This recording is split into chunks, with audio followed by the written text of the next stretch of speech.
Dear viewers, please write in the comments where you are watching this video from and what time it is for you. It will be interesting. The P-51 Mustang was the weapon that broke the back of the Luftwaffe.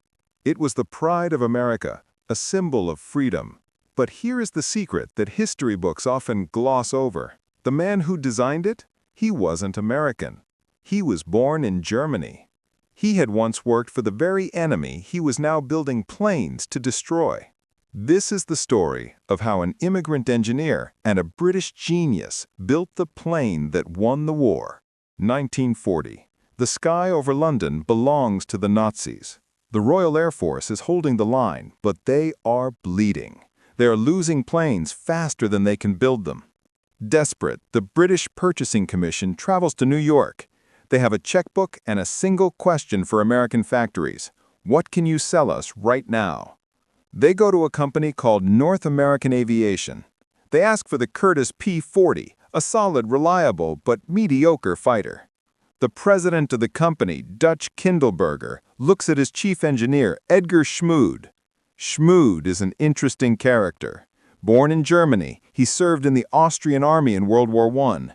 He watched the early German planes fly. He knows how the German engineering mind works.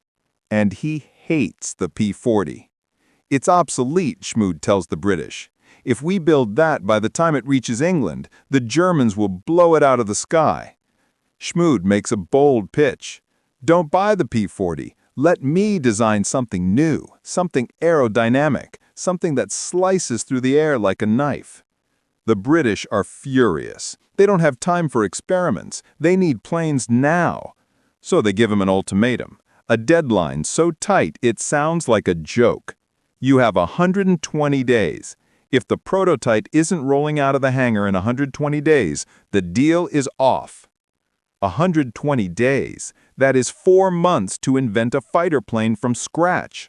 Schmued and his team work day and night. They sleep under their desks. Schmued is obsessed with drag. He wants the plane to be slippery. He uses a radical new technology, the laminar flow wing. Most wings are curved on top to create lift. Schmued pushes the curve further back. It reduces turbulence. It reduces drag. On paper, it is a masterpiece.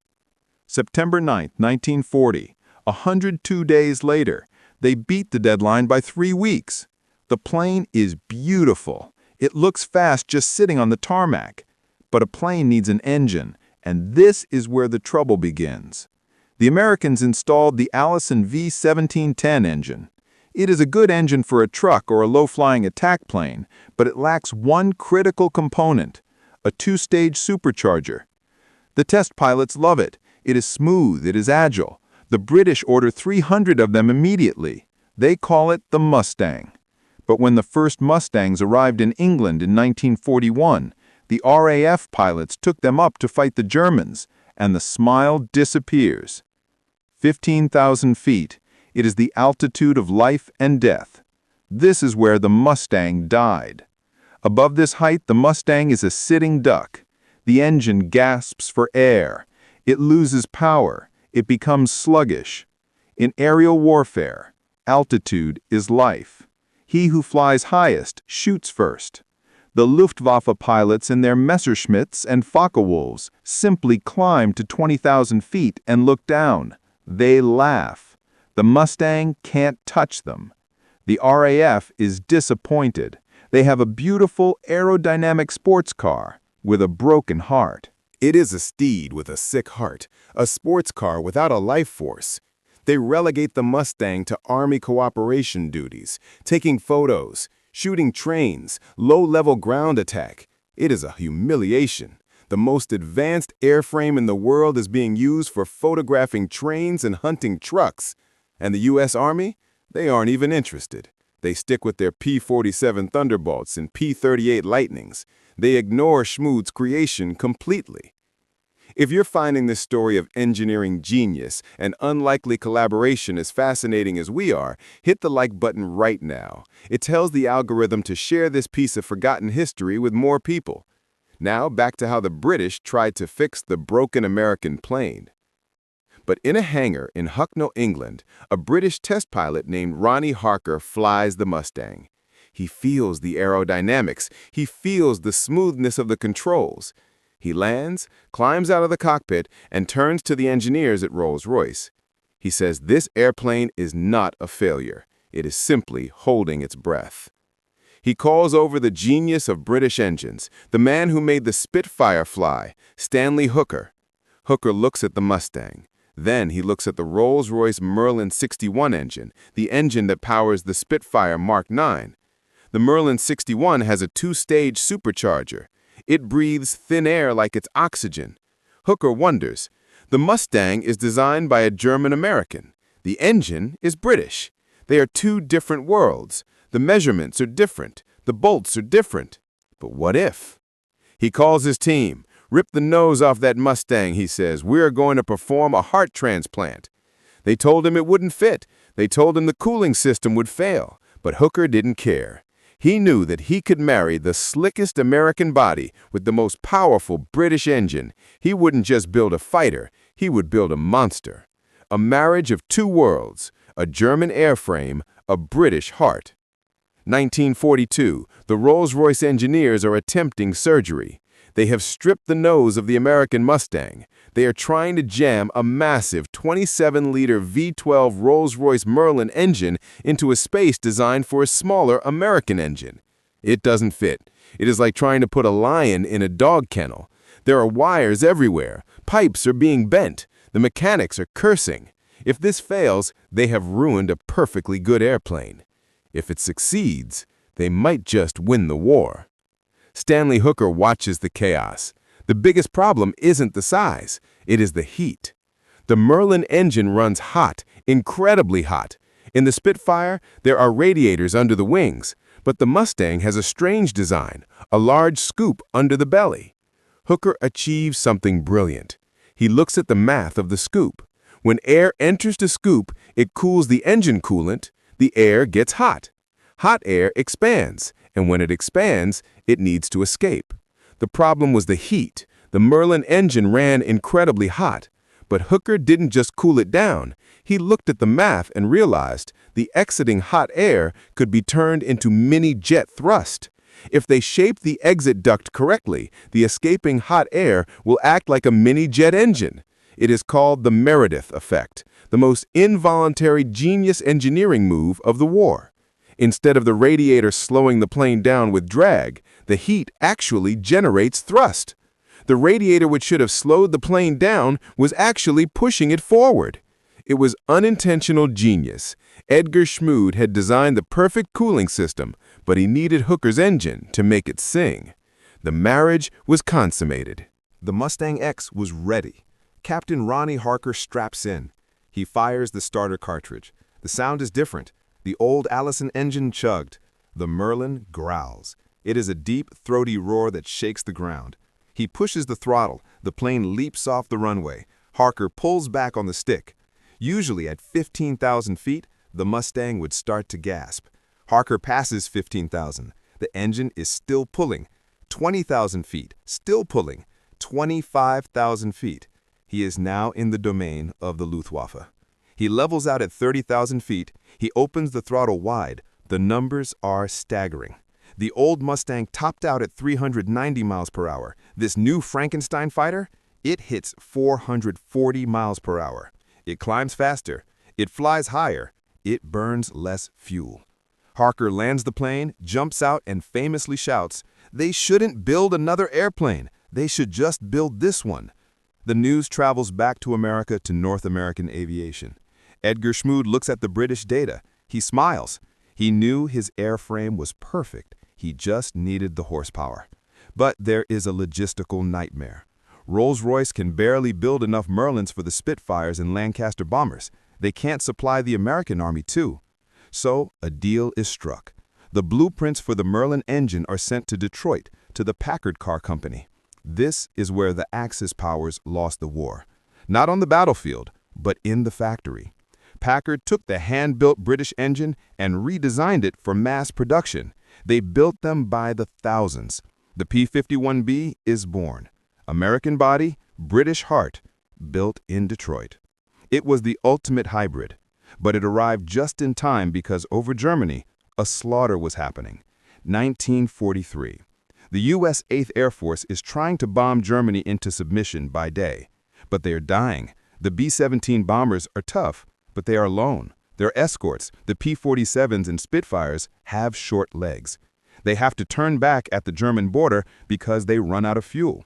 The moment the fighters turn back, the Luftwaffe vultures swoop in.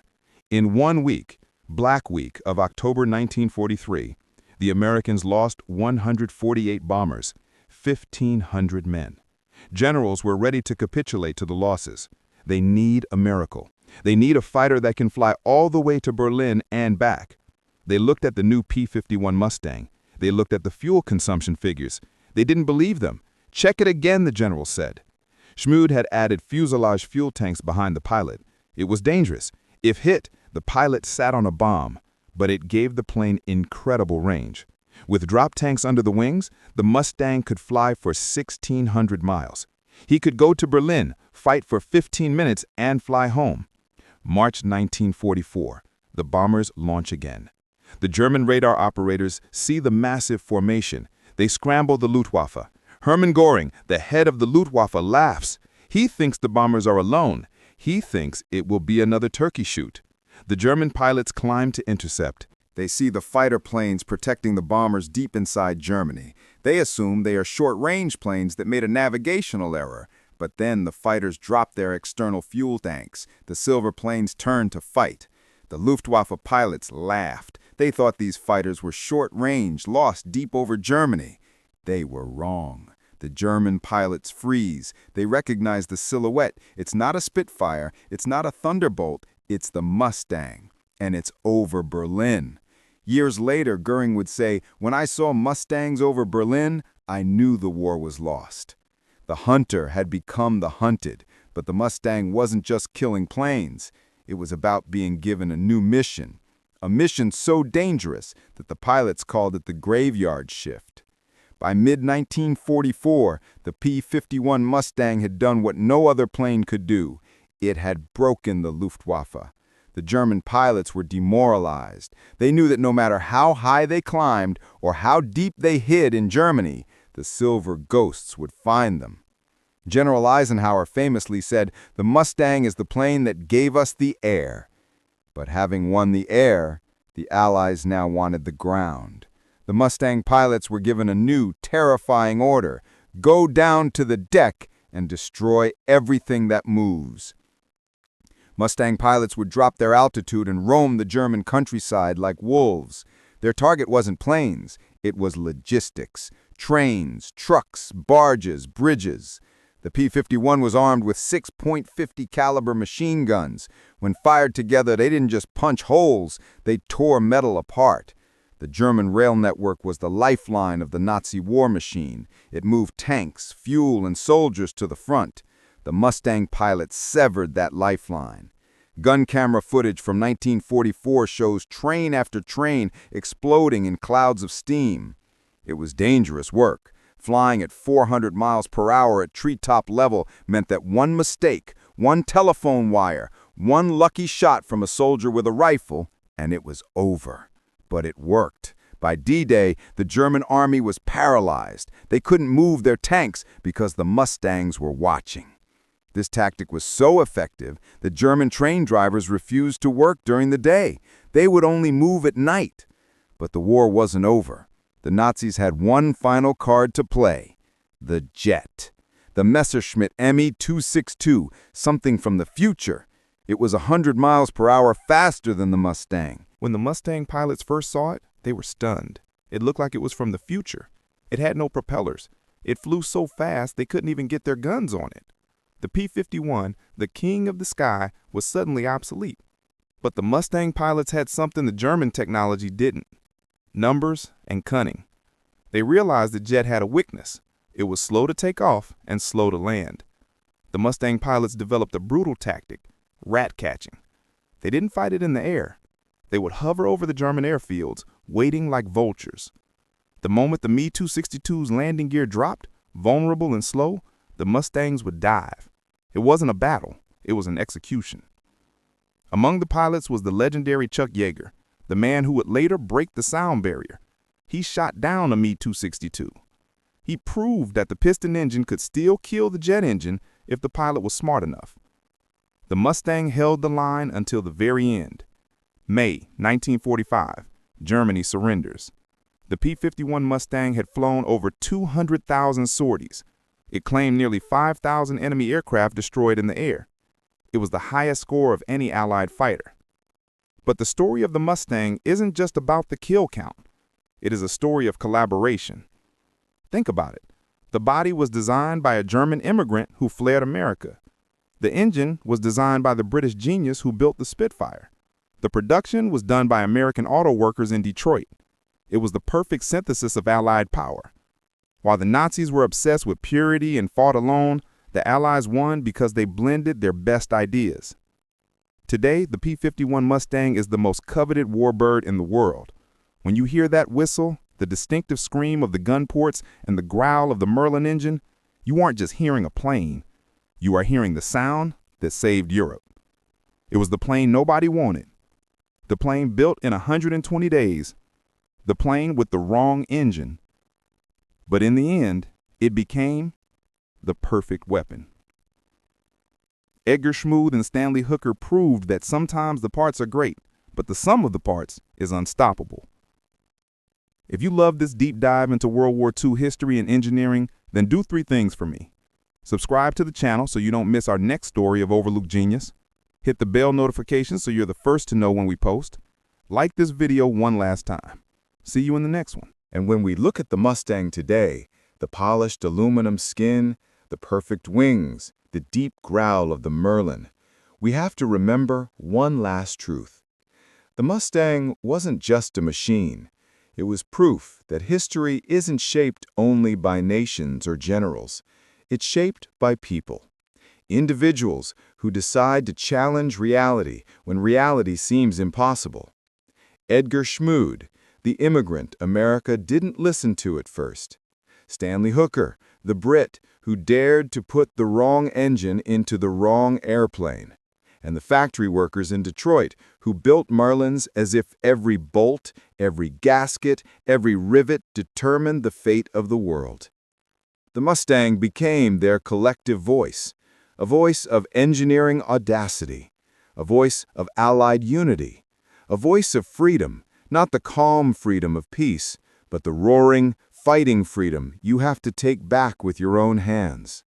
And when people heard that sound over Europe, the whistle through the gun ports, the rising thunder of the V-12, they understood something simple and powerful. Freedom doesn't always arrive gracefully, but it always arrives. And as those silver shapes swept over ruined cities, over columns of refugees, over soldiers marching home, the world realized one thing. This war was ending, and it was ending the right way.